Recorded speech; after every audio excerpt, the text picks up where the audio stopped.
bisa kerja di perkebunan segala macam, bahkan ditawarkan dalam melalui turis visa segala macam. Itu benar apa tidak? Ya, itu tidak benar. Baiknya mereka itu kan bekerja di bidangnya ya. Itu memang harus konsisten. Makanya ini yang perlu kita tegaskan. Benar. Ke teman-teman. Jadi dia kalau misalnya harus meninggalkan Australia itu tetap akan menjadi utang. Nah, jadi kalau ketika nanti ke depannya dia mau apply visa balik ke Australia, apapun itu di application formnya ada pertanyaan apakah Anda punya utang di Commonwealth atau tidak. Nah, itu imigrasi itu tidak akan menggranted visanya sampai Anda bayar utangnya dulu. Seperti itu. Jadi, kalaupun itu mereka harus kerja di perkebunan dan sebagainya, itu kan part dari working holiday visa. Tidak bisa mereka kan yang banyak didengar di Indonesia itu bisa kerja di perkebunan segala macam, bahkan ditawarkan dalam melalui turis visa segala macam. Itu benar apa tidak? Ya, itu tidak benar.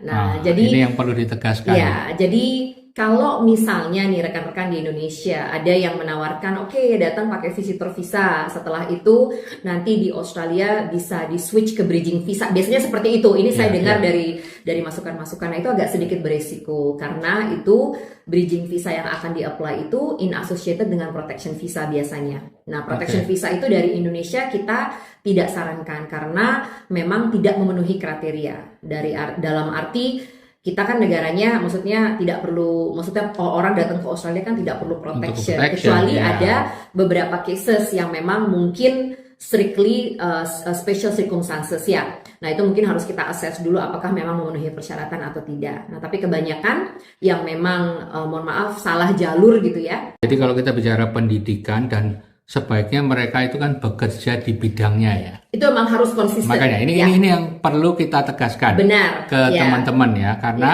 kalau sekolahnya carpenter ya kerjalah di carpenter. Betul, jangan kerja di yang lain-lain. Marketing di marketing. Dan ini yang kadang-kadang kan di Indonesia kita sekolahnya apa, kerjanya apa.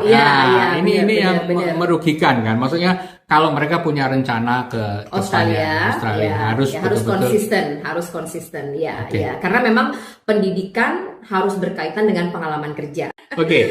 Yang berikutnya, saya pernah dengar nih, ada yang nggak tahu itu pekerja ilegal atau apa, sakit di sini, ya kan? Mereka nggak usah kan nggak di cover insurans atau apa, harus bayar sendiri sekian lama. Itu memang begitu ya? Memang begitu ya, dan apalagi kalau sudah statusnya dia ilegal seperti itu overstay seperti itu kan, jadi ya mungkin kurang beruntung ya karena visa tidak ada. Setelah itu mungkin dia juga misalnya sakit gitu ya, jadi kan tidak ada capability dari segi keuangan support seperti itu. Nah, satu-satunya jalan ya mungkin finalize treatmentnya dulu di sini kesehatannya, tapi nanti kan apapun cost yang dari rumah sakit itu akan menjadi utang kalau dia tidak ada punya financial kan. Dan harus balik dia kan. Jadi dia kalau misalnya harus meninggalkan Australia itu tetap akan menjadi utang. Nah, jadi kalau ketika nanti ke depannya dia mau apply visa balik ke Australia, apapun itu di application formnya ada pertanyaan apakah Anda punya utang di Commonwealth atau tidak. Nah, itu imigrasi itu tidak akan menggranted visanya sampai Anda bayar utangnya dulu.